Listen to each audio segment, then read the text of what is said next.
Okay. Hello, everybody. Doing something a little bit different tonight.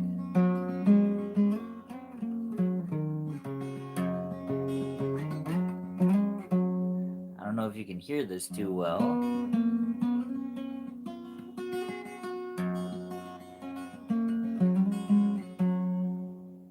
So how you guys doing? As the title suggests, I just had a birthday recently. Hold on, let me see. This camera thing is being weird. I think everything's going right. Hold on. Let me try to do this without blocking out the whole screen here. I tried to lock my camera so it wouldn't be doing anything funky. Hold on here. Technical difficulties.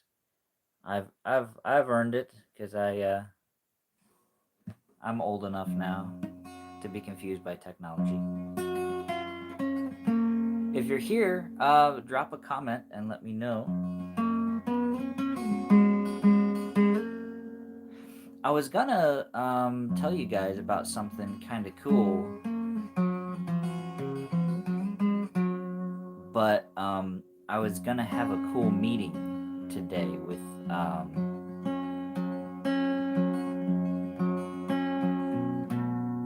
with a producer to discuss a project. I was hoping I would have some cool news to share with you guys, but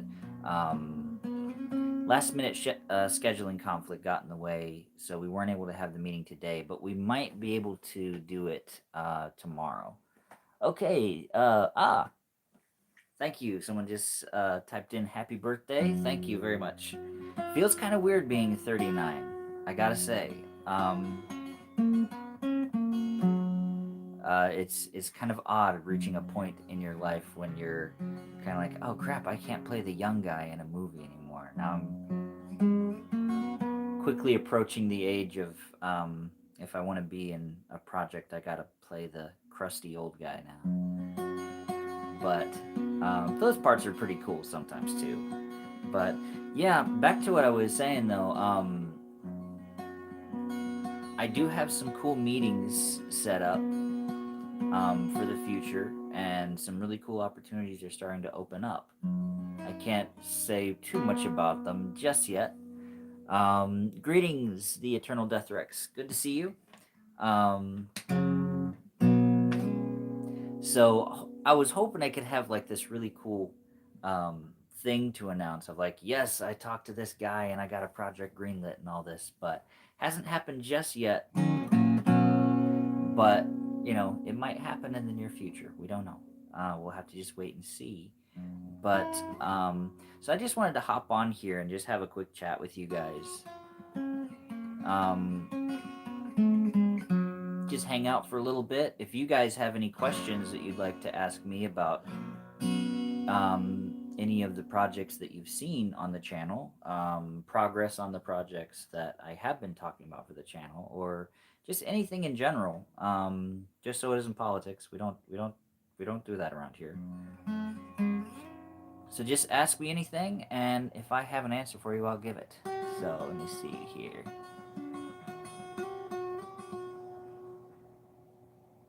So, but yeah, I guess reaching. Oh, hold on here. Let me see. Been following you for a while. Seen all your struggles and passion. Keep going, brother. Thank you very much. Thank you very much. That means a lot to me. Let me see. Let me see. Here we go. There we go. I think I finally found out how to keep all the messages up so I can see what you guys are saying. Oh, I was just asked, have I put Avenger of Blood on hold? It is temporarily on hiatus while I heal up. I know it's been a while since I posted anything on that. I was actually injured pretty badly while we were filming a sequence for that film. I was in full armor, and I fell during part of the shooting during one of the action scenes. We were filming like a little battle sequence, and my right leg popped out of socket. So right now I'm kind of waiting for the ligaments and muscles to kind of heal back up, because I still can't really plant my foot and pivot without it like kind of wanting to work its way back out of the socket. Even kind of getting in and out of a car is kind of a dodgy scenario at this point. So I'm healing up from that, and then once I'm all back in the pink with that, then we can get back to it. Um, but yeah, the project isn't dead. It's just had to be put on a shelf for a little bit until I can physically do it again, because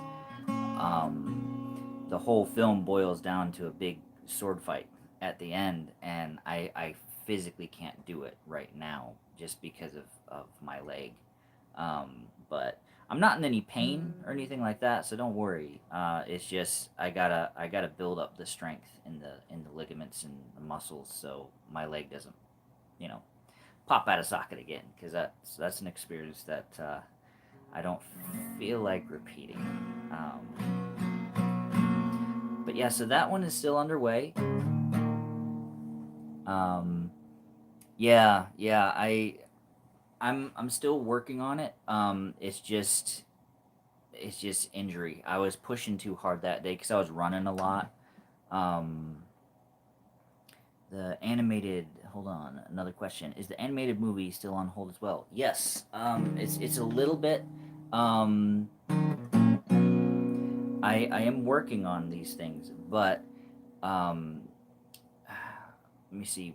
For one of the animated projects, I'm having to take a little pause until one of the tools I'm using to make it gets better, because it kind of there was a whole big kerfuffle with it where the tool stopped working, and it's kind of put that on a hold. And with the pirate thing, I'm still kind of writing that one. I'm working on the music for it. It's gonna be cool, but it is a little bit. I've had a lot of projects thrown at me all at once, collaborating with people. So I'm having to kind of hit these projects when I can get stuff done on them at the moment. I've got like about 8 different films I'm currently writing right now, and I'm also developing a whole lot of other stuff from like a design standpoint, writing music, building up sound design. I'm building a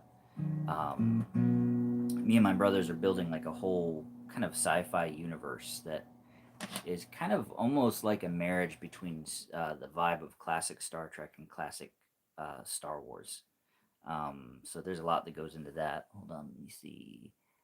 Oh, thank you very much, Axel. Axel, man, what was that? It went off the screen. Hold on, let me read that out. Axel, Axel,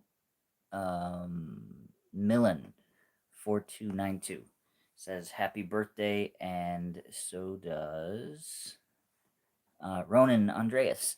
Ah, thank you guys. Sorry, I'm having to kind of squint at the screen. I'm 39. My eyes aren't what they used to be, and text is very small on these screens. But yeah, all these projects are still in the works. And I've been having a lot of people approach me lately to do early development on some stuff that could be could be nice, because it could possibly lead to some financial stuff, which is always nice, because it's fun doing passion projects, but it's a bit less stressful when you've got your bills paid doing doing stuff as well. So I'm having to kind of work around what I can do myself right now, and then also leave the door open for some of these bigger things that are starting to come my way, um, which I can't say much about right yet. But if things go well in the next couple of months here, I might have some really cool um, announcements for you guys. Let me see. Roman Del Mancha, I hope I pronounced that right. Says happy birthday. Thank you very much, sir. And yeah, it's a pretty exciting. It's an exciting time, a little bit of a stressful time, because you're hoping stuff will you know pan out. Stuff sounds like it's going to be really great, but then you always have to be like, well, if it's supposed to happen, it will. So uh, don't get too hung up on it if it doesn't pan out, because sometimes things seem like they're going great, and then it's like for one reason or another, it's like stuff goes in a different direction. And so it's like you got to kind of take the good with the bad in that regard, and just be like, well, something will work out eventually. And yeah, so that's kind of where I am right now, is in the I'm kind of in a holding pattern, waiting to hear back on some stuff, but it's pretty cool. There's some exciting stuff on the horizon. As far as, let me see, I'm trying to remember what all I announced to you guys on the channel, what things I was working on, that I've shown you, because there's a lot that I haven't shown you guys, because I was like, well, this is still too far away. I can't really show you this yet without it being like, you know, 3 to 5 years later. Then I can finally let it out of the bag. But let me see. It was Avenger of Blood, the swashbuckling movie, the Jurassic Park fan film, which that one is still underway. It's just the dead of winter right now, so unless we want dead trees and or snow on Isla Nublar, I don't can't really get out there and film right now. But I do have some cool dinosaur shots that I have animated that I really can't wait to show you guys. And yeah, I found some really good models on Sketchfab. Thanks to you guys, I was able to get my grubby little fingers on them, and I've been playing around with it, and it's a very cool feeling after all these years, kind of walking in the footsteps of the guys from ILM making the first Jurassic Park, seeing these dinosaurs come into life, comping them in. I even have some of the shots where I've done the compositing, where I've put them in um, the shots that we filmed on location, and it's fun. It's very very fun to see, and I've even gotten the sound design completed on some of these sequences as well, and it's like hearing those classic Jurassic Park sounds coming out of the dinosaurs when they're kind of stalking me through the jungle is like it's cool. It's very cool because it's the same way as playing with doing like a Star Wars fan film. Is like you have this great top of the line world to play in, where there's great music, there's great sound design, there's great creature design, and all you have to do is figure out you know how to play with those pieces properly, and just tell a fun little story. And I think you guys are gonna like what I'm cooking up with it. It's gonna be very fun to do. Another project I'm working on is Call of the Wind. That one is going pretty well. I gotta say, I'm doing a lot of character design. Originally, it was actually going to be a much shorter film, um, but me and my brother started talking about it, and they were seeing a bigger story here than what I was planning. That's one of the reasons that I posted the teaser for it, and then that one song from the film, and I haven't posted any updates since, is because like now I'm kind of restructuring the whole thing to be a more satisfying narrative. But what that means is you have to write and design more characters, and you have to come up with sequences for those characters.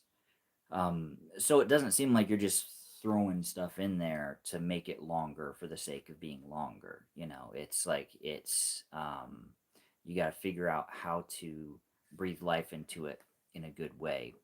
Let me see here. Speaking of Star Wars films, I got very far on a script. Hold on.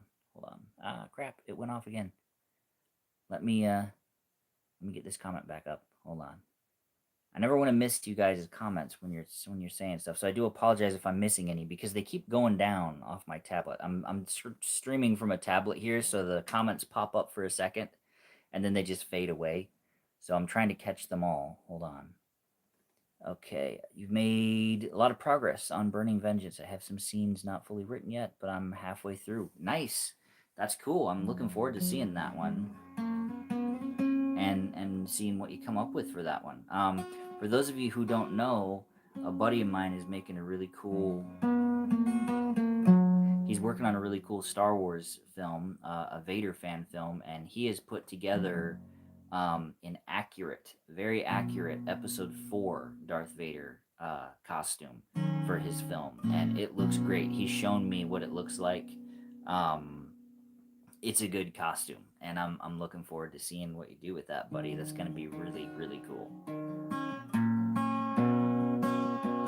So, but yeah, like I feel you though with how it's kind of hard to make headway sometimes, because you can't just sit there. There's a funny quote from Star Trek that I always come back to, where Captain Kirk is talking, and he's like, he says like, you can't just sit there and say, today I will be brilliant, and it's like that. It's true. It's like that's the tricky thing about doing creative work, is sometimes you feel like you need to sit there and just say, today I will be brilliant, because you're on a deadline, and you have to kind of try to be, but it's like, for stuff to really, really hit the right way, sometimes you have to wait for that inspiration. And what I typically do is, if I'm stuck on one project, if I'm just like really, really beating my head against it and it seems like it's not working, I'll sit there for a little bit and I'll try to watch a movie that has absolutely nothing to do with the project that I'm working with. Like if I'm doing a serious movie, um, I'll just watch something funny. I'll watch something silly just to kind of get my mind off the stress of like, but this has to be this really deep, serious film. And oh, let me see here. Thank you very much. Another birthday wish from who is that? I'm trying to read the profile name here. Um, Dominus uh, Gutter or Gooter. I don't know. I hope I'm not butchering that name. I'm sorry. I'm not very good with knowing how I'm supposed to pronounce stuff sometimes. I sometimes I don't know if something is a profile name or if it's an actual first and last name. So I'm hoping I'm not pronouncing your name wrong, buddy. But I thank you very much. Um, yeah, 39 is oldest I've ever been, but not the oldest I ever will be. Um, but yeah, with working on projects, if I'm working on something really heavy and serious, sometimes I will end up going and I'll watch a comedy just to kind of get all the seriousness out of my brain for a little bit. I'll watch something light, and then once my brain has almost had time to reset a little bit from the stress of trying to stay in this really serious world, then I'll go back and I'll think about like, okay, what are the movies? What are like 3 or 4 movies that carry the tone of what I'm trying to achieve in my project? And it doesn't even have to be the same genre of film, but it's like, if there's a feeling in a movie that carries what I'm wanting to convey in my project, I'll just watch about 3 or 4 movies that give me those feelings. And then after that little break, and then kind of like immersing myself in a world that feels like the world I want to create, um, that sometimes kickstarts my brain a little bit, and it helps me get back on track when I'm stuck. Um, because sometimes when you're just like really beating your head against a problem, um, it's just not there that day. Sometimes you're tired, you're sick, you're going through something emotionally, things aren't going your way in life or whatever. And there's just kind of a block that you can't like will yourself past. So you kind of have to give yourself time to rest a little bit. Um, I was like that a little bit earlier this morning, actually. Um, but, it's like everything happens when it's supposed to. And that's the thing. It's like when inspiration does hit, that's like a really magical feeling, and that's when you jump on that. Um, but yeah, let me see. The Eternal Death Rex says, I've heard it's better not to focus on things too much. Hold on. It just disappeared again. This is going to be a regular thing. I'm sorry, guys. You're going to have to strap in for this, but I'm going to be kind of bringing messages back up a lot. But yeah, you've heard it's better not to focus on things too much. and just let their mind do it subconsciously to think of a solution. That's true. That's why I kind of break a cycle of working on something if a solution just isn't happening by watching something watching something that has absolutely nothing to do with what I'm trying to do. Sometimes sometimes listening to movie soundtracks gets my brain going, even if it's in the vein of what I'm wanting to do. Um, oh, excuse me, I didn't sleep much last night. It the music can kind of inspire my brain um, to get over that creative hump sometimes. But if the music thing doesn't work, that's when I try the comedy thing, and then if that doesn't work, then I'm just like, okay, I'm not I'm I just I can't work on this today, and I need to focus on just doing the dishes or feeding the cat or something, doing something else that has absolutely nothing to do with being creative. And then sometimes, like you said, my brain is working on it in the background. It's almost like it's buffering. And then while I'm, cooking dinner or something, then suddenly a line of dialogue will pop into my head. As far as writing goes, I guess not to turn this into like a weird movie writing tutorial video, because I'm sure that would be very boring to all you guys. But what I've found is a really helpful thing to do is if I have a scene that I'm coming up with that I don't quite know where it's going, um, I just get a text to speech recording thing going on my tablet, um, and I just talk out what I want the scene to be, and eventually, when I'm saying like, and I don't know, I want it to feel like he's totally trapped in this situation. He doesn't know how to get out of it. And the more I start adding details of what I want the mood of the scene to be, bits of dialogue pop into my head and I'll say them. But if I tried to just type that out to a blank screen, it's like I never would have come up with those lines of dialogue. And the reason I've started talking them out into something that can record them is because I've done it before where I talked a little bit and then I was like, ooh, that was good. I need to type that up. And then by the time I get my computer on and the time I try to start typing it up, I totally forget what the line was. I remember the vibe of it, but I don't remember the line itself. Um, so yeah, so if you're trying to write something, whether it's a song or a play or a book or a movie or whatever, um, try to get that text to speech thing on your phone or tablet or whatever, um, and just talk it all out into that, and then you can sift through it later and find the good things. And 9 times out of 10, that initial burst of a scene, it's very rough and clunky, and but there's always like two or three really good lines in there, because what's going on is your brain is bypassing the nervousness of like, oh, I gotta write this down, I gotta be creative, I gotta make this perfect, and you're just saying it, and then kind of like the emotions that you're trying to get across will come out. And sometimes you get like some really good dialogue that way. um, and then once you have it more in a clean space where you have typed up an actual scene and you have dialogue back and forth between characters, another thing I really recommend doing is um, record yourself reading through it, act it out. Even if you're not the best actor, just hear somebody say it out loud. Um, and not only hear someone say it out loud, but try to read it out loud and find out if you accidentally wrote a line that's kind of cumbersome and difficult to say. Because I've done that before. There's a line on paper and it's like it sounds really great, but then when I try to say it, I stumble through it and I can't really do it too well. So I'm like, I wrote the stupid line, and if I can't say it, like expecting someone else to say it isn't really fair. So I need to reword that and make it easier to say. Um, so that's a good thing to keep in mind when you're writing as well. Is someone has to say the stuff at the end of the day. Let me see. Darth Rice, happy birthday! Thank you very much, my friend. Thanks for tuning in.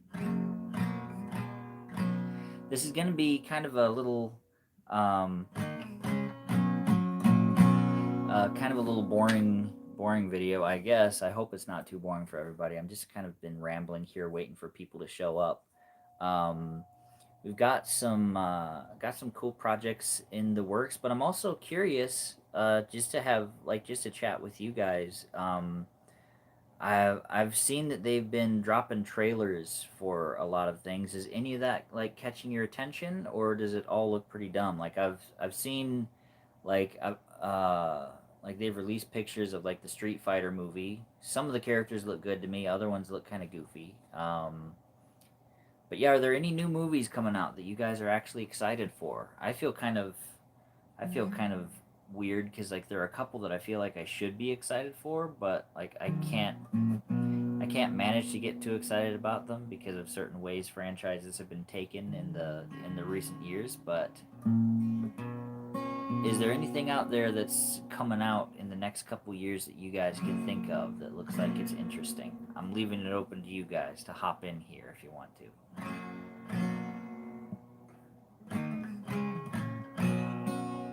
Any takers? Anybody? Anybody? Let me see. Street Fighter trailer looks okay. I agree some of the characters look a bit goofy. Yeah, I think I appreciate what they're trying to do with Guile to get his hair on screen to make him accurate, but yeah, that hairdo it looks goofy in animation as well, so I think they really shouldn't have tried that. I think the characters I was most disappointed with were were Akuma and Bison. Like they got like the least intimidating dude for Bison, unfortunately, and he's supposed to be like the big guy of the thing. But yeah, I don't know. Maybe it'll be good still. I gotta say though, they should release the trailers on Tuesday, and they should release the movie on a Tuesday. And if you know anything about the first Street Fighter movie, you'll understand why I'm saying that. But it's like just for the cultural meme of it, they need to release it on Tuesday. But yeah, Ronan Andreas, Mummy 4, if they're truly going for it. Yeah, I I really liked the first Mummy. I didn't really care for the second one that much. It got a little too goofy for me, but I am really looking forward to seeing this comeback for the Mummy because the third one was a disappointment to a lot of fans. So I think it's been enough time that they're gonna really get it right this time around. And I'm looking forward to seeing Brendan Fraser back. That'll be really fun to see. Let me see here. Plan on switching the Mario Galaxy movie. Plan on watching the Super Mario Galaxy movie since I enjoyed the first one. I love the first Mario. Yeah, I'm excited for that one as well. That will I'm not too nervous about that one because they did such a good job with the first one, like you said. Let me see, Darth Rice, Akuma. I was most disappointed with as well. Yeah, it looks like a normal dude with a bit of yeah. It's they just kind of really didn't do him good at all, and I don't know why he has a beard and everything. Like Akuma doesn't have a beard. He looks ridiculous. And I thought, I mean, correct me if I'm wrong in the game, but I remember seeing a Street Fighter anime where Akuma was Ryu's dad. Ryu is Japanese, so why isn't Akuma Japanese? There might be some disconnect that I'm not aware of in lore in the actual game, but I know in the anime I watched, he was related. So that's the thing that confused me. Like you couldn't find a Japanese dude to play Akuma. It's kind of um, just kind of weird. But yeah, let me see. Oh, hey, Micah. That's my buddy Micah in the chat there. He played the Jedi in the fan film Zelda 2027. And thanks for the birthday wishes. Yeah, it was a good day, just nice and relaxing with family. But yeah, Zelda, that's one of my most anticipated movies because I wasn't sure it would work in live action. I really wanted like a Studio Ghibli style anime version of it. That's what I wanted to see more than anything. Or like really high end CG that had kind of a Twilight Princess vibe. But once I saw the actors that they've got in New Zealand in the costumes. It's like they're selling me on it. Now I'm just curious what Ganondorf is going to look like. My top choice would be the dude who played Thorin. I know I've mentioned that already in some of my videos, but like I really hope they get the casting for Ganon right. So let me see. Darth Stoffer. When I watched Mario movie in the theaters, I was dying of laughter when Bowser started singing Peaches. Yeah, that caught me off guard too. But I mean, it's Jack Black, so I mean, he sings in everything. So I guess I should have guessed he was gonna do that. Um, let's see, Ronan Andreas. I think they cast Roman Reigns to play Akuma since they cast Cody Rhodes as Guile. Yeah, I'll be perfectly honest. My nephews won't forgive me for this, but I don't know much about wrestling. So I've heard them talk about Cody Rhodes. They're huge wrestling fans, my nephews. So who knows? Maybe they'll be excited by the casting. You never know. Let me see. Oh, Stormclaw. Nice to see you, buddy. Um, yeah, good to see you. I haven't seen you in a while. But thank you for the birthday wishes. I did have a nice birthday with family, and we just had some food and a nice little chill time. So that was nice and relaxing yesterday. So I have no complaints. I certainly can't complain. So let me see. Oh yeah, Eternal Death Rex. Just remember that you want to see the -1 sequel. Yeah, that has me excited. Godzilla minus. I think they're calling it -0 now. And from what I've heard, there's gonna be like 2 kaiju in this one. That's what he's rumoring, and I'm curious if they're gonna give him a bigger budget this time. Because if they do, that'll be amazing. Because he did so much with the little budget that they gave him last time. Um, the dude is like really, really great at doing visual effects. Because I mean, he's a visual effects artist himself, so he knows how to handle that stuff. Um, yeah, I forgot about that one too. So I guess there is something to look forward to movie wise in the near future, near-ish future. I'm tentatively curious about all this Hunt for Gollum stuff. Um, I don't know. I don't know if it'll be any good. We'll have to wait and see. I'm hearing rumors that they might not even have Viggo Mortensen back as Aragorn. That they might be getting some other guy. But it's like, if they do that, that's gonna be funky. I don't know how that's gonna work, especially since they're bringing back. So far, what's been confirmed is Andy Serkis is back as Gollum. We got the same Gandalf, and like even like Elijah Wood is gonna be in this as Frodo. So it's like if we got Frodo, Gandalf, and Gollum back, to then just like throw in a new Aragorn, that's gonna be really weird. It's gonna be like a Mummy 3 situation where it's like most of the characters are back, but then Evie is wrong, and it just feels weird. Um, but yeah, I don't know. We'll have to wait and see what happens. Might be a warning sign if he doesn't come back too, because Viggo Mortensen said in an interview that he's open to coming back if they get the story right and if it respects Tolkien and Tolkien's world. So he might be our little canary in a coal mine to know whether or not this is being well written and well respecting the source material. So, but yeah, I agree. I agree. I hope it's better than the recent War of the Rohirrim. That movie disappointed me so bad. Yeah, that was rough because I like anime and I really like Lord of the Rings. So when it was like, hey, Lord of the Rings anime, like it's almost like a Reese cup. You know, it mixes two things together that you really like. And but yeah, that was such a bitter disappointment. And also annoying because they did every single thing that they said. No, we're not doing this, and all the build up promotion, and they did everything they said they weren't going to do. Oh, the real review 3000. Thank you for the birthday wishes. I haven't seen you in a while, dude. How you been? Hope you're doing well.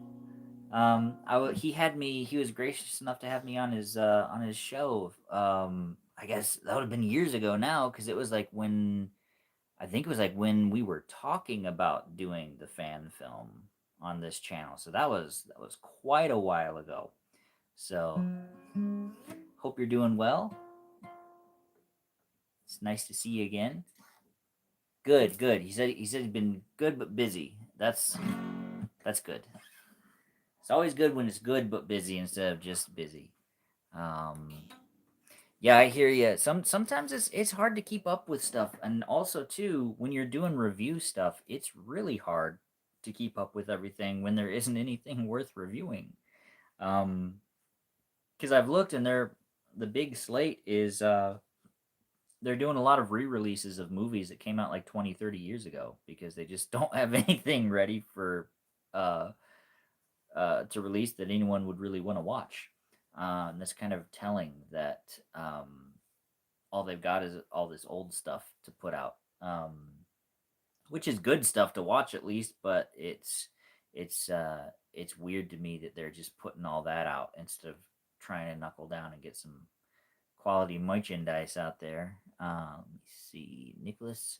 Oh, good to see you, buddy. I'm trying to remember the pronunciation. Um, oh crap!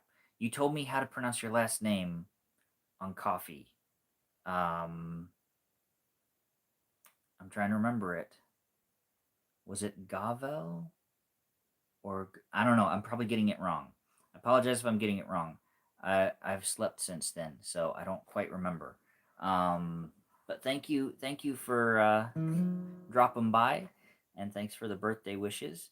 We were just talking about movies that we're looking forward to in the coming months and or years.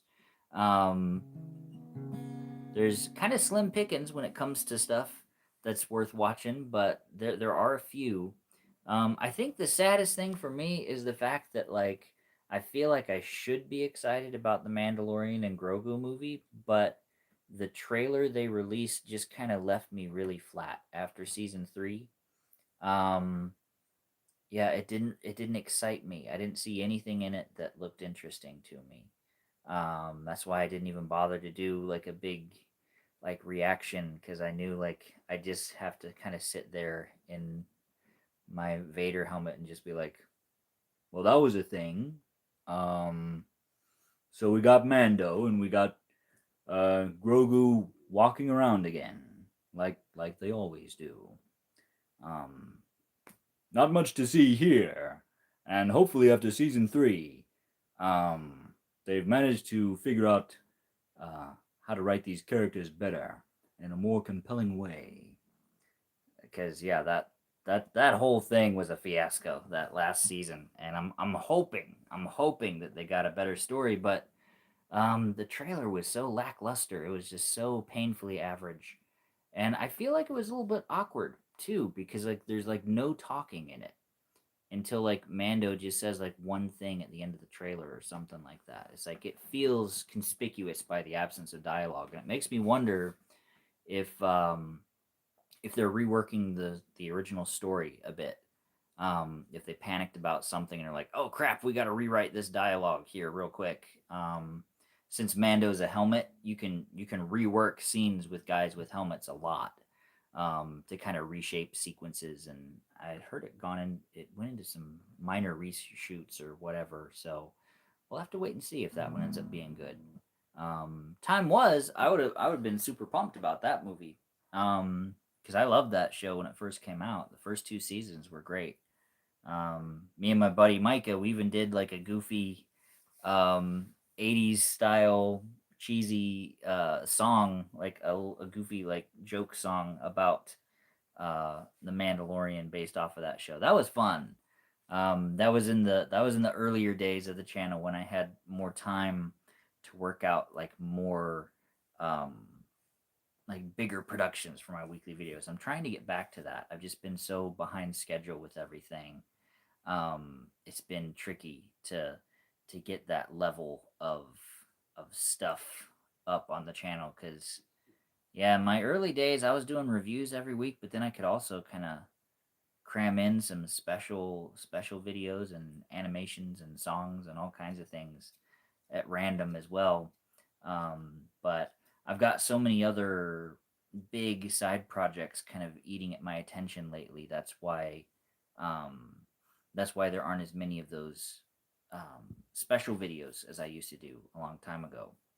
Um, but yeah, yeah, the first two seasons of Mando, they were really cool, and I felt like they set a world really nicely. I still can't believe at the height of Mandalorian popularity that they didn't greenlight some kind of like Red Dead Redemption style like open world Mando bounty hunter movie where you just wander around these planets, you hop in the Razor Crest and fly to a new planet instead of riding to a new town. You fly to a new planet and you've got like, you know, maybe five, six, eight planet maps that are like big, like Breath of the Wild size maps to run around in, collecting bounties. That would have been such a cool Star Wars game.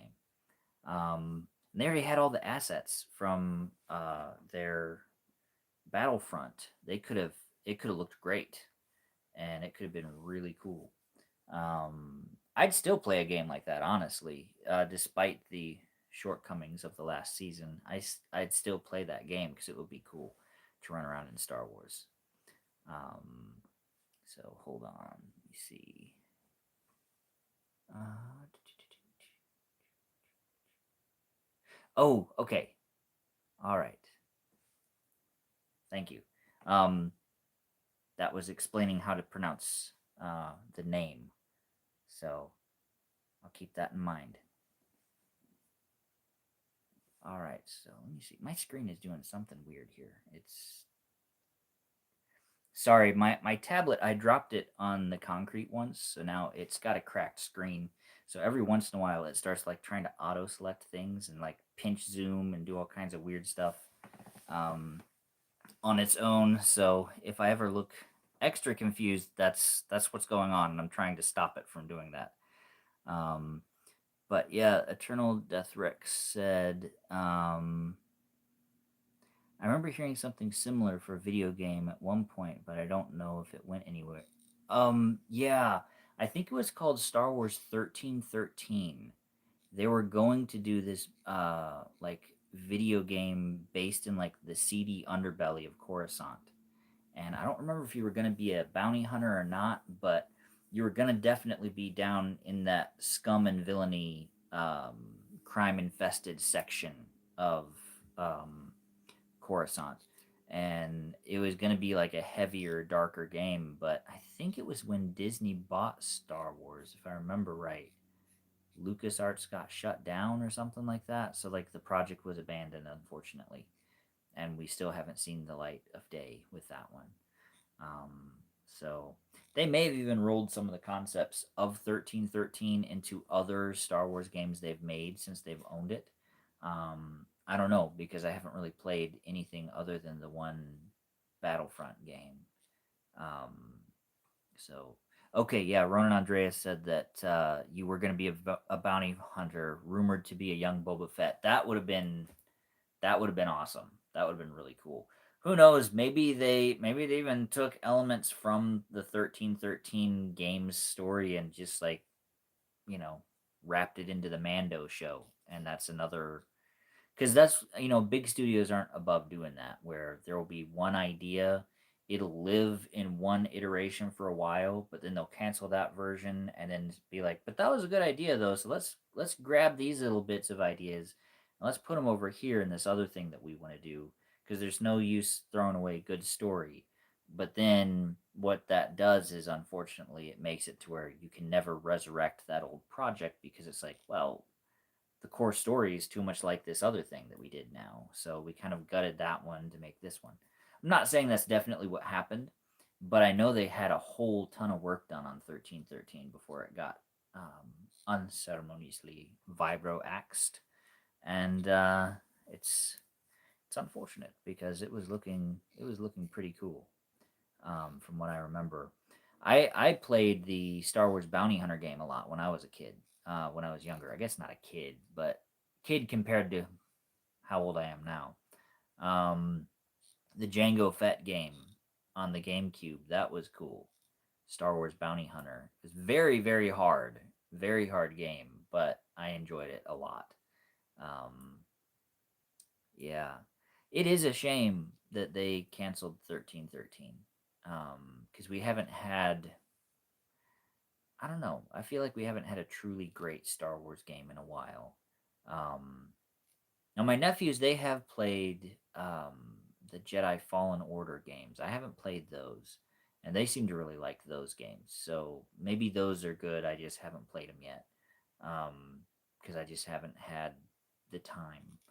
Um, okay, all right, cool. So Ronan Andreas said that Fallen Order was a pretty good game, and so yeah, I think the problem for me is like I just I didn't have the money to play them when they were new, and then by the time I kind of had a chance to play them, I had seen all the spoilers for the game popping up on Twitter and in YouTube videos. So it's like I know everything that happens in the game. Um, so the way modern games are, they're so story focused. A lot of times it feels more like you're playing a movie, and it feels a bit more like the goal is to tell a story rather to have really fun, addictive gameplay. So then, if you already know the story, then it makes the game a bit like, well, either why play it again or why play it for the first time? Because it's almost like watching an M. Night Shyamalan movie. If someone tells you what the twist is before you go in, it makes the whole movie kind of pointless. Because then you're just kind of waiting for that shoe to drop of like, okay, well, I know what happens, kind of a thing. Um, Call me an old fart, but I'm 39. I've earned it. I do miss older games that were um, more about the gameplay itself and what you could unlock and kind of like the reward system of beating your way through a game because then you didn't have to buy DLC and all that kind of crap. Or like, hey, we'll give you half of a game for like $80, and then maybe about a year later, we'll sell an expansion pack, which is really basically just like it's the rest of the game. These are levels that should have been there from the beginning, um, but we just finally got around to making them because maybe we jumped the gun and promised the game too early or whatever. Um, like back in my day, they put a game out and it had all the levels, and if you were good enough at the game, you could unlock all the stuff in it yourself. And that was the reward for playing the annoying stages was you got to unlock the cool stuff of the game, whether it was new levels or um, you know uh, other equipment or stuff like that. I miss that era of gaming. If I ever was put in charge of a studio to where I could choose what games got made, I would either design or commission a classic like collectathon game, kind of like a Banjo Kazooie style game, where what the mandate I would give is that like you got to design this game to where it could fit on a Nintendo 64 as far as like level design. We don't need a level the size proportionately of the real planet Earth for the character to explore.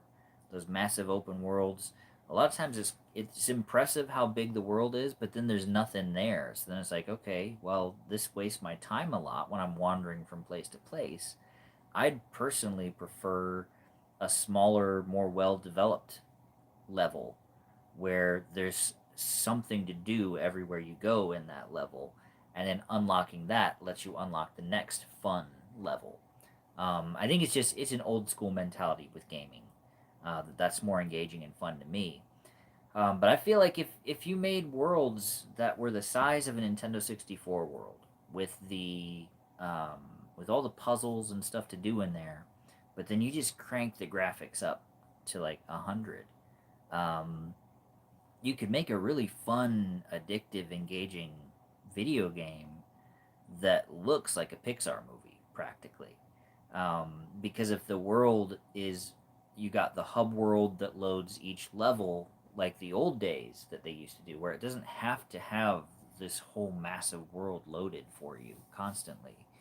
Um, I think you could really do amazing things with the graphics, and I just miss that light-hearted, fun tone. I think everything going for trying to be super photo real.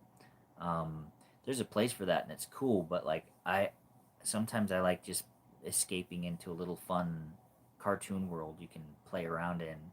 Um, just because it's a nice escape from the real world every now and then. So let me see here. Eternal Death Rex. You're not wrong, sir. Gaming isn't what it was, and it's gotten ridiculous at points. Yeah, the microtransactions and all that bullcrap, and how they constantly want you to be online to play everything. It's kind of it's frustrating to me because it's like I don't feel like having to log into a game and play against people that I've never met before. Like, because sometimes, like, I'm not very good at video games, so like I like to just sort of figure out the game and wander around and do what I want to do without having to worry about some 12-year-old in Tokyo that's way better than me, that's just gonna like murk me every chance he gets. um, but yeah, let me see here. Yeah, indie games is where it's at. Yep, that's true. Because like some indie games, they still kind of get that magic. That's how ukulele started out. Platonic. There's some guys that used to work at Rare.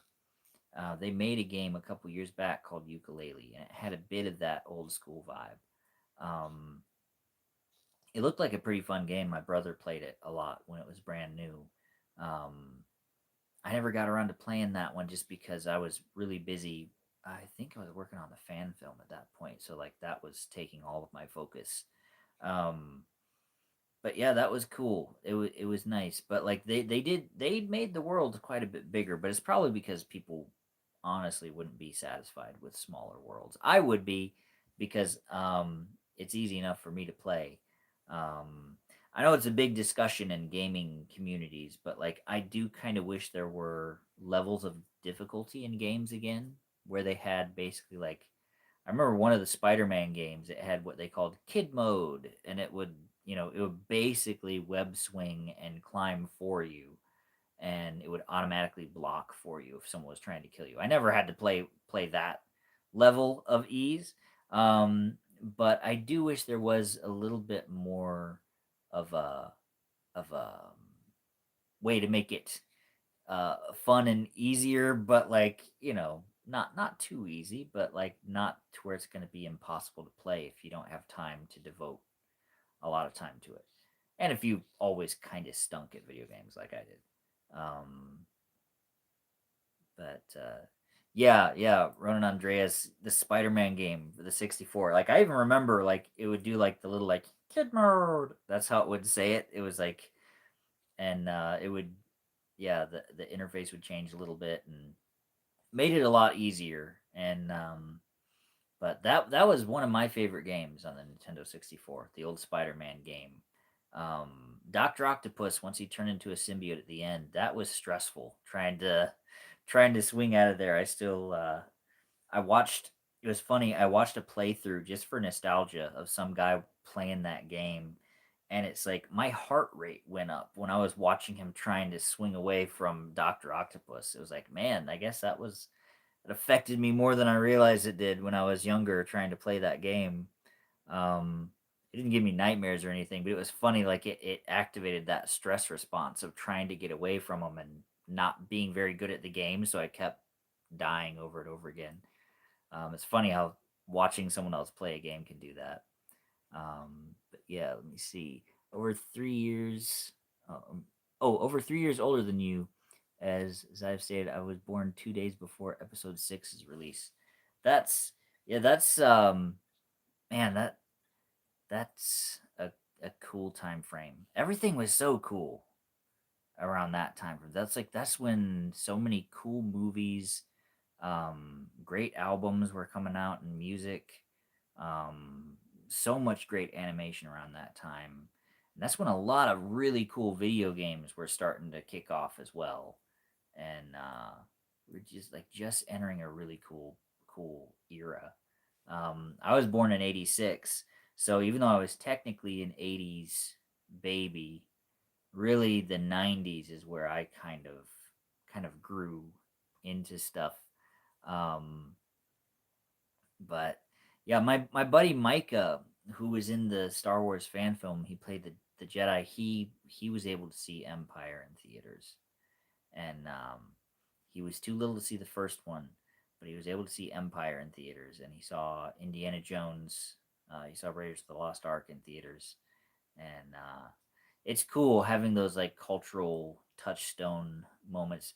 That's why I feel bad sometimes for younger audiences now, because it's kind of like movies seem like they're so kind of disposable these days, where it's like you don't have a version of a movie that's like, okay, this is the movie that across the country, across every, political or social divide, everybody loved this movie and we all agreed that it was cool. um there just isn't that anymore, and movies are so replaceable these days, where they get rebooted all the time. And I mean, it's funny to me that, like, you know there have been like three different Spider-Man franchises in my lifetime, um if you don't even count all the myriad of Spider-Man cartoons that they've burned through. My favorite Spider-Man cartoon will always be the one from the '90s, where the dude who voiced Prince Eric from The Little Mermaid was voicing Spider-Man. It's cheesy, but that's my favorite version of him in animated form. I kept hoping he would show up in those Spider-Verse movies, because, like, he's just a voice. It doesn't matter that he looks older now, but like his voice is the same. And I thought that would have been so great to have him pop up as one of the other versions of Spider-Man. He wouldn't have to look hand drawn, but still, just to like hear that voice coming out of Spider-Man again, that would have that would have made me love that movie. It was an okay movie. The Spider-Verse ones, like the frame rate, that was what killed it for me. That jittery, um, almost stop motion esque jerky frame rate that they had. I know they did it on purpose for style, but like it gave me a headache, and just the motion of it. I don't know if it's like a photosensitivity or something like that, but I wish they would just leave it smooth, because this looks cool what he's doing. I want to watch it smooth. So who knows? Maybe AI tools will be able to smooth it out someday, but you never know. Um, that'll be a weird thing when it gets to that level, where, because I know it's gonna happen, where AI is going to be such a prevalent thing that people will be able to tune movies to their own preference, with an AI thing of like, well, would you like to watch this at like a million frames a second, so it looks smoother than the human eye can even understand, or would you rather watch it at 12 frames a second? I feel like there's going to be that option of watching in different frame rates, where it'll kind of interpolate things and add frames to smooth out motion. Eventually, we're not there yet, but I really feel like TVs and streaming services are going to get there to where you can do it to an extreme level. I know they have some that they already smooth things a little bit, but it's going to get crazy in a couple years with all that stuff. Um, but yeah, with all the modern franchises now, they seem like it's all very transitory. Like, there isn't a movie like Back to the Future that everybody is like, oh, everyone knows what Back to the Future is, and it's this iconic thing. Um, I think it's because franchises have taken over, and each new movie in the franchise is almost like it's more of like a commercial for the next one rather than a self-contained story, unfortunately. And I wish they'd get back to doing self-contained stories. Um, but yeah, I agree. Getting good AI content is hard. Um, yeah, it is really, really hard to get it to do what you want it to do, and it's very hard to get it to stay accurate, as you said. At this point, I'm thinking maybe 2 years, 2 or 3 years down the road, it'll probably get to a scary good level where you can type in just about anything, and it'll be more like a holodeck from Star Trek, where you can just be like, "Computer, give me, Zorro, played by fill in the name of whatever actor you want and tell it what you want it to do. It won't be that good in 2 or 3 years, but it should be able to do this film smoothing that I'm talking about. And then maybe I'll be able to go back and watch the Spider Verse movie and enjoy it without getting a headache, because then it'll just be smooth. It'll be smooth motion. Um, Not that I'm trying to crap all over the intention of the filmmakers. It's just like it was literally painful for me to watch it. So it kind of like was like, I wish you had two versions of this. I wish you had a smooth cut and then the janky cut. If release the janky cut, hashtags have worked before, um, but yeah, I don't know. It's kind of funny because we've had like so many Batman movies too, and so many Batman actors in my lifetime. That's another thing that seems funny because there's been Michael Keaton, Val Kilmer, George Clooney, but he doesn't really count. Um, Christian Bale, Ben Affleck, and now Batman.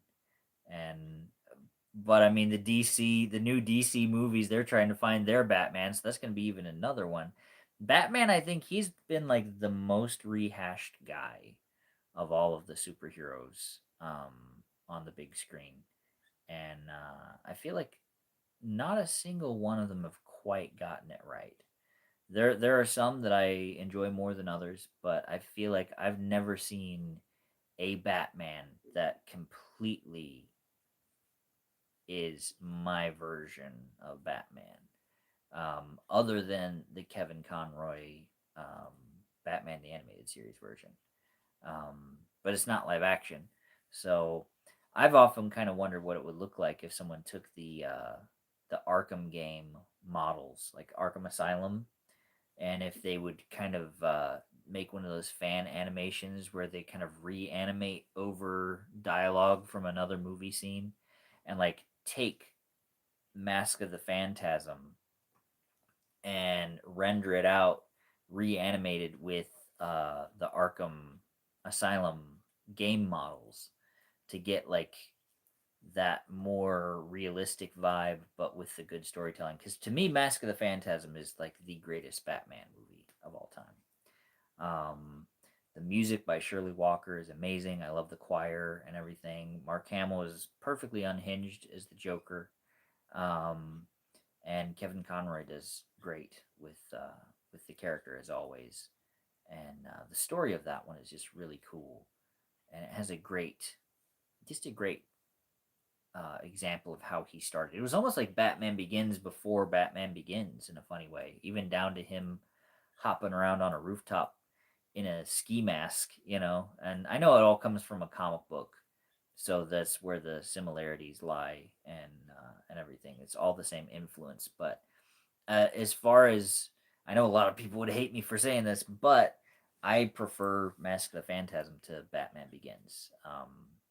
That's my Batman, and not just because I saw it as a kid. It's like just thematically, I like the vibe they set for it a lot better with the rain and the music, and music is a big thing for me for a film. If the score doesn't hit for me, it's like this could have been better. I'm very picky about music, I guess. So I love the music in the Phantasm movie because just that choir that she did in the score, Shirley Walker, when she composed all that stuff, it's chilling, it's haunting, it's brooding, it's sad, but heroic at the same time. It's like it perfectly encapsulates who Batman is as a character, and it didn't rip off a musical cue from Journey to the Center of the Earth like other versions of the Batman theme have done in the past. I won't name names, but it happened. It did happen. So I think as far as physically, I I would say that Ben Affleck is probably my favorite looking on screen Batman. In live action, that warehouse fight in Batman v Superman is still like the best Batman has ever looked in a fight scene, in my opinion. My only thing is like I do wish he had the bigger ears. I've never been a fan of like the little Frank Miller nubby ears because you know it's like he almost looks like Space Ghost at that point because his ears are so tiny. Um, which ironically was a big influence on how they drew Batman in the original Batman the animated series back in the '90s. Alex Toth's Space Ghost design was their main source of inspiration. They said of how they designed their Batman, which I find interesting. Um, but yeah, I speaking of Space Ghost, that makes me wonder why Warner Brothers didn't dust off a lot of Hanna Barbera stuff to try to make almost everyone wants their universe these days. So I'm not sure why they didn't try to dust off their old Hanna Barbera stuff to make their Hanna Barbera verse. Because I mean, you could have Space Ghost, Johnny Quest. Let me see. Galaxy Trio, the Herculoids. I'd love to see a Herculoids movie. Um, See, when I grew up, kids, that's when they had. That's when Cartoon Network was actually good, and they played old classic cartoons along with the new ones. Herculoids was one of my favorites. I loved all the weird creatures in that one, and like from a movie standpoint, it would be great for special effects. It's a sci-fi fantasy thing, and like they they would just look great on screen. I mean, hey, get Andy Serkis to play the big stone monkey. He's pretty good at motion capturing ape characters, so he can be Egu or whatever his name was. Um, I think it was Egu. Correct me if I'm wrong. I don't know. Um, but yeah, it would be really fun to see a Herculoids movie. Um, but Johnny Quest would be cool too. I loved that show when I was a kid.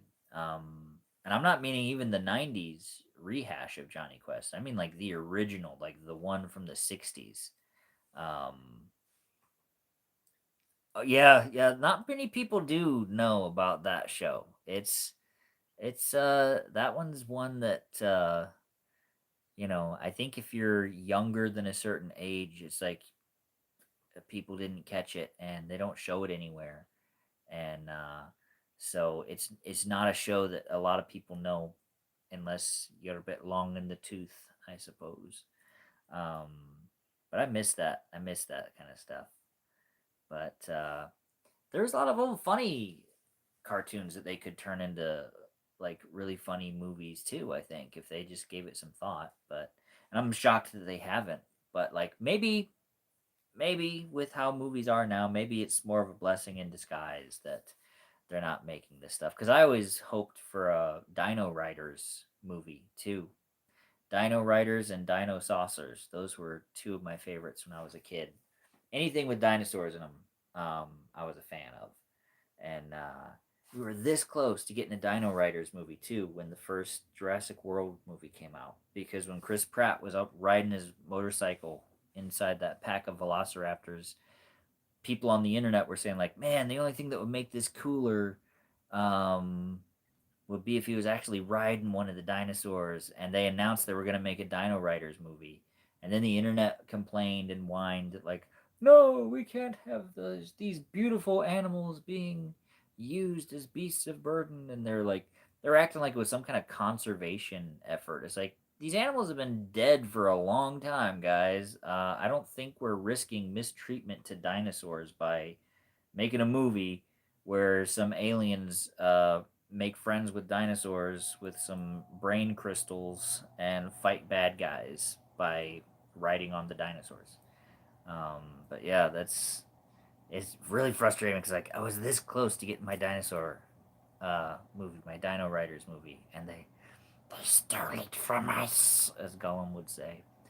Um, yeah, dinos were definitely huge from the '70s to the '90s, and yeah, after the sad thing to me is now that we have the effects capabilities to do them right, to do them like really good, it's like all of Hollywood has decided like, well, dinosaurs are owned by Universal because they do the Jurassic Park thing, so none of us can make any dinosaur stuff. And it's like they don't own the concept of dinos. You know, we can other people can make dinosaur movies if they want. Um, I had one Dino Riders toy. Sorry guys if you're watching later. This answer to a comment that popped up on the side. I had one Dino Riders toy, um, but I didn't have the guy that actually rode the dinosaur.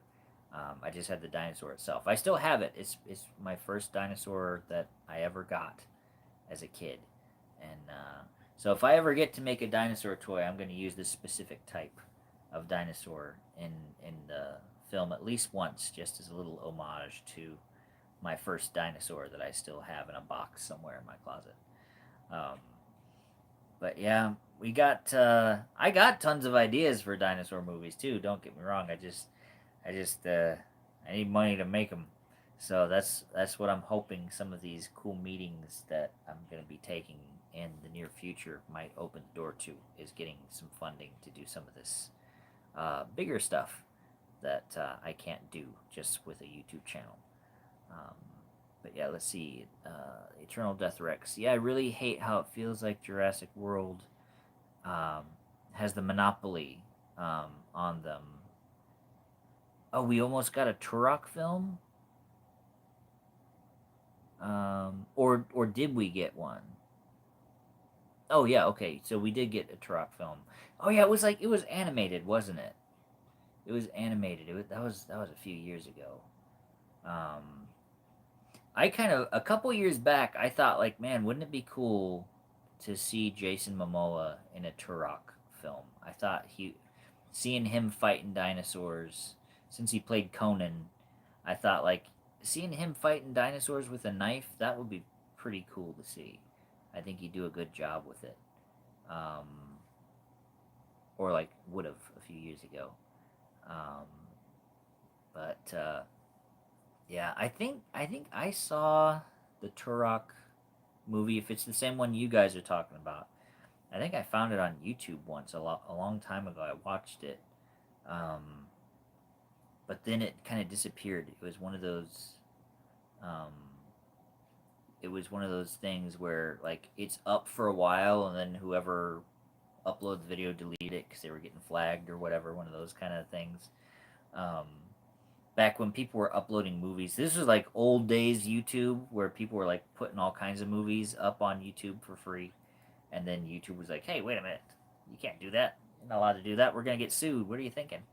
So, um, but yeah, me and my brothers, we're working on a whole lot of stuff behind the scenes that I haven't been able to discuss openly yet, just because we're waiting on certain things to kind of pan out so we can get the funding to do them. And also too, you can't put too many of your ideas out there because you got to be careful, because you don't want people with more money than you being like, hey, that's not a bad idea, I think I'm going to go make that before these little nobodies can afford to do it. So you got to be careful with your ideas. um, but I've been like chomping at the bit to tell you guys about a lot of stuff that we're working on. Specifically, um, like a really cool sci-fi show that we're cooking up. It's more than a show. It's a whole galaxy that me and my brothers are working on, and like it gives kind of the feeling of classic Star Wars and classic Star Trek like mixed together, kind of like the weekly space adventure, and how like the galaxy is separated into factions like Star Trek, but in tone, the spaceships, the sound design, the way a lot of the aliens look and everything, the way the blasters work and all that. It's got a bit more grit to it, more like Star Wars. And Yeah, it's really fun to work on, because we've developed our own aliens now to where an audience, if they're a fan of this franchise, once we get it up and running, they'll be as excited as I was when I was a kid when I saw like, oh cool, it's a Klingon episode, because the Klingon episodes of Star Trek: The Next Generation were always my favorite. So we have our aliens that hopefully some little kid will be watching this and be like, "Oh, cool, it's a that episode," And so yeah, I've got over 80 planets named. We've got it so developed that we have names of the companies that produce spaceships and weapons and technology in universe.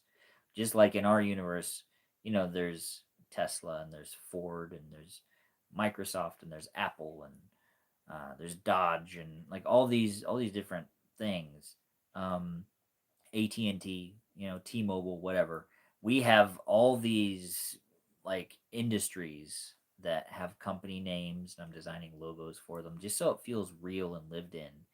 And what we're hoping to make with this is like a big galactic sandbox where people that like the show, they you can just watch the show and like it if that's all you want to do. But we're also wanting to make games in it, and then also have a nice little corner of this galaxy reserved for people who want to write fan fiction in that world, where then we give you a galaxy to play in, and then you can run with it. You can tell your own stories, and you can play almost like a D&D style campaign set in this galaxy, based on the factions and the planets and stuff. Just whatever resonates with you personally. Like if you like this alien race that we've come up with, or that alien faction that we've come up with, or whatever, you can be like, hey, I'll come up with a backstory, and I'll just play a game as that guy, or I'll write a little short story as that guy. And I want to get basically what I would love to do is get something set up where it's almost like the force.net, except for this little galaxy. So if they just really love it and they have the time and inclination to do so, they can make fan films and fan stories and put it up there as like, this is not necessarily official storyline, but if they want to share their passion for it, they can here. They can put it up, and it's like, um, like we're not gonna tell people like, hey, don't do that kind of a thing, you know. Um, because that's something that I miss about Star Wars is that, and Star Trek too, is that sense of fan community that there used to be, where everyone wanted to make their own little piece of it. Um, now now not many people are interested in doing that because interest has waned so much. Um, but we're hoping that we can create something that people will enjoy enough to where they don't want to just watch it. They want to actually take an active part in making their own version of it, and just having fun with it that way. Um, so obviously that requires money, so that's a little bit down the road to get that made. But that is one of the many things that me and my brothers are cooking up in the background here, and we're laying the groundwork for a lot of this stuff. And it's gonna be cool. I can't wait to show you guys that. I know I say that a lot on the channel of like, we've got a lot of exciting things on the horizon and all that. I say that a lot on this channel, but it's because I'm trying to remind you guys that, like, don't worry, I haven't quit working on all this stuff. I know it's taken a while, but when you're a very small group, it moves along really slow.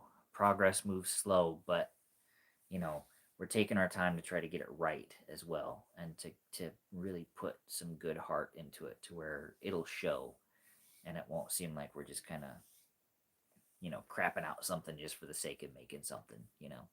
We want it to be good. Um, but yeah, it's about us. Let me see. I've been going for about an hour and 19 minutes. I know this has been just some weird little scattershot rambling. Um, is there anything in particular that any of you guys that are still around, anything you guys want to know or want to ask me or anything? I'm leaving it. I'm leaving it to you, the people, to ask me anything. Before we hop off here, because I don't want to take up your whole night rambling like a moron. Um, so anything you guys want to know, just let me know before we sign off here for the night. Just sit here and wait for a moment. See if you guys have any questions.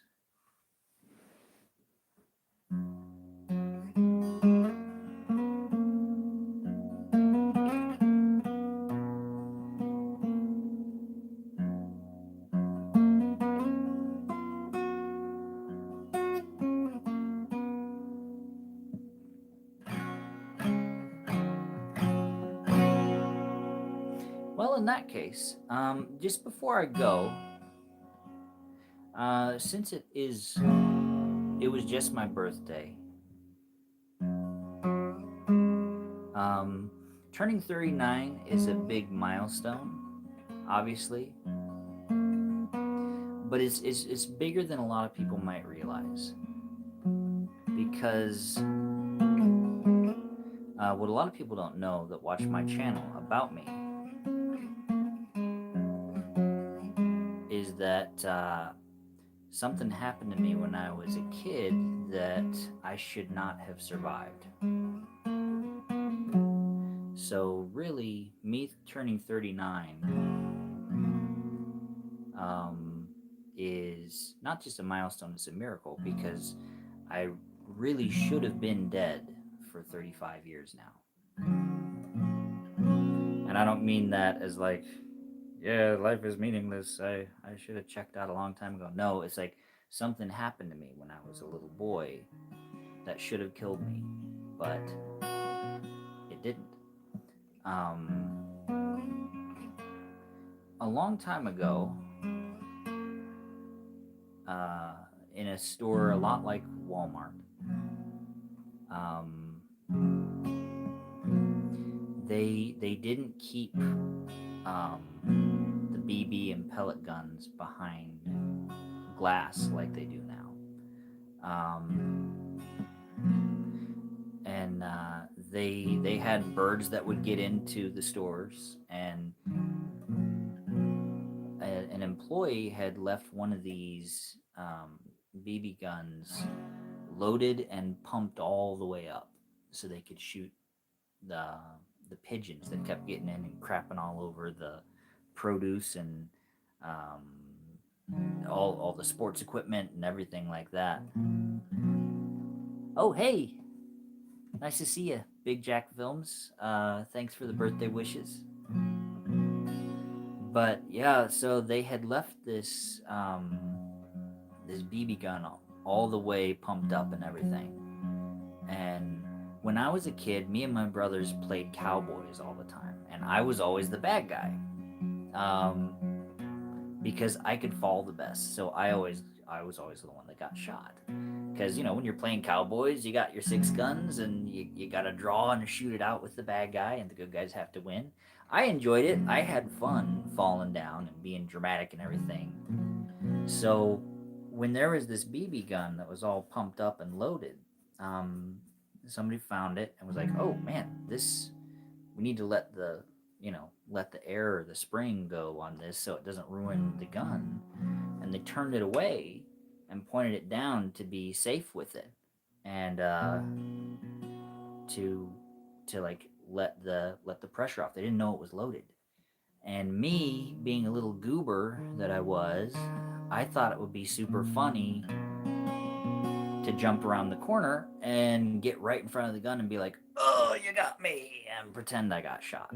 But the only problem is, since it was fully pumped up and fully loaded, the gun was right against my stomach, the BB gun, and it actually went off. I got shot, and the BB went right through my intestines and lodged in my bowel. Not to get too gross about it, but my mom and dad they scooped me up and they were praying for me, and they got me to the hospital, and the doctor said I wasn't going to live through the night because of how I got shot, they said my whole stomach cavity was gonna flood with toxins, and I was a super skinny little kid, super frail, tiny little guy, and they said that like, yeah, he's not gonna make it.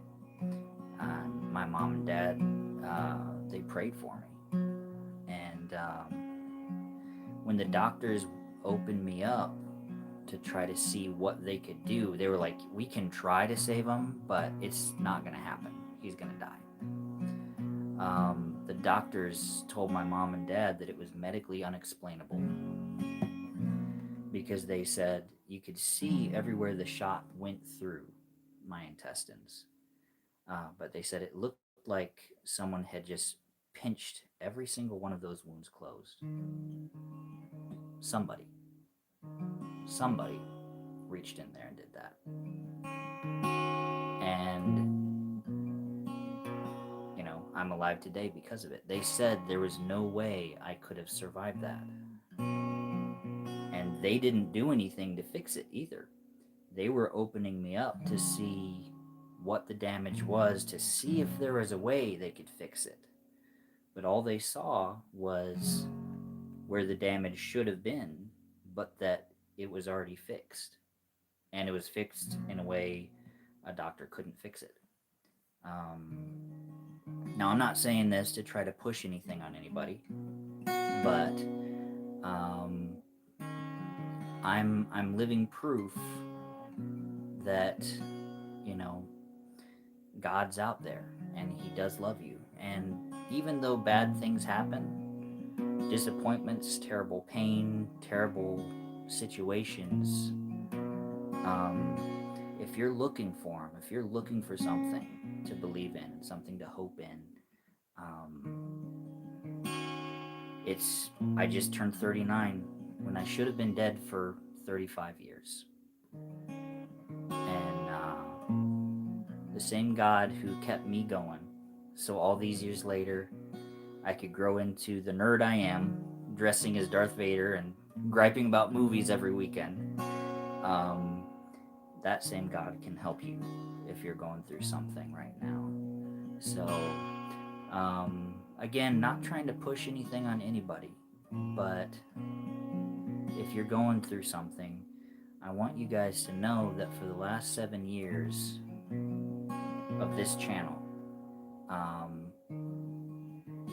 I've been praying for every one of you that tune in and watch my stuff because I care about you, and I really appreciate all the comments and you guys sharing my stuff all this time, hanging in there with me when I'm working on all these crazy projects.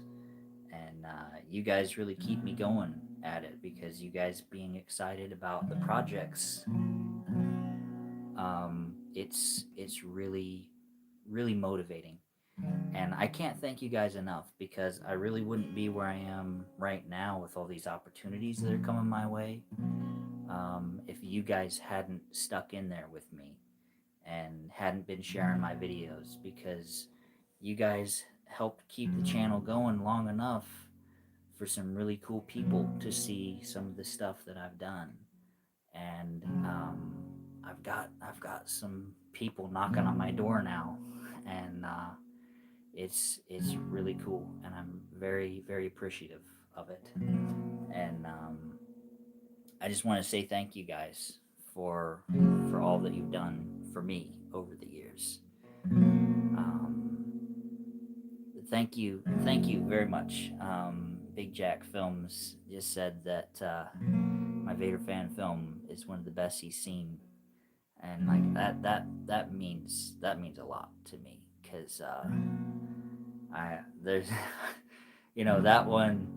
There's some effect shots in there that I look at that I'm like, ooh, man, I wish I could have done that better. But like, I was going with what I had, and um, you guys really don't know what it means to me how that was so well received, and yeah, I'm very thankful for each and every one of you guys, and thanks for showing up here tonight for all this rambling. I know I kind of went everywhere, and you probably weren't expecting a little uh, a little testimony right here at the end. Um, but yeah, I just want to tell you guys that you mean a lot to me, and I really thank you for sticking it out with me.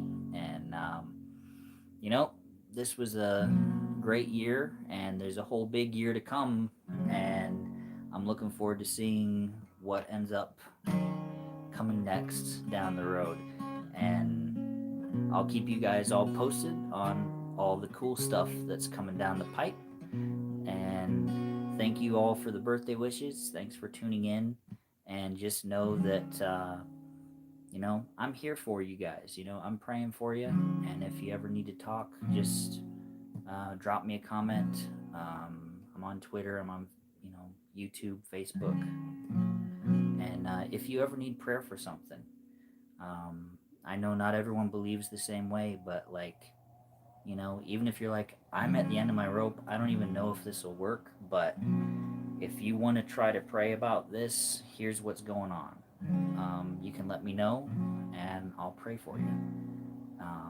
So, but yeah, with that, I think I'll hit the road for now because I got some dishes I got to do, and I got to go feed my cat. So, thanks for tuning in for this little kind of impromptu live stream. Um, Thanks for 7 great years. We're just getting started, and I'll talk to you guys later. So, you guys have a great night.